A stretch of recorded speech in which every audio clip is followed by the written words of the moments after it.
problem of poaching is not a failure only of those national systems of jurisdiction, of enforcement, of protection of the country where an elephant or a rhino is poached.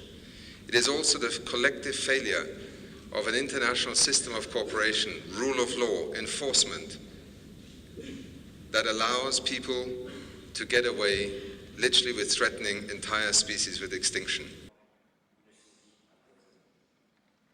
We must look at the supply chain, we must look at the global markets, we must look at the country of origin, the countries of transit, and the countries where consumer demand creates this enormous financial force that is able to not only kill an elephant, it creates the source for corruption, for crime.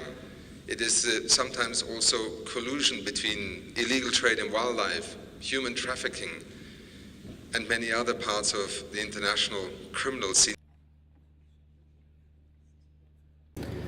La première chose à faire, c'est que chaque pays doit avoir une législation propre pour pouvoir condamner les criminels qui sont impliqués dans ce type de criminalité.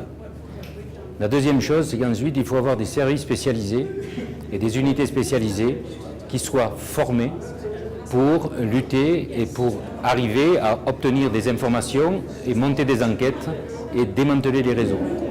Ce qui est très important aussi, c'est qu'il ne faut pas garder les informations pour soi.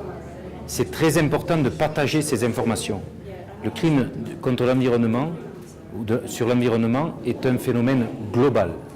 Donc, et il faut savoir échanger les informations pour permettre d'avoir une réponse universelle et globale à ce type de phénomène.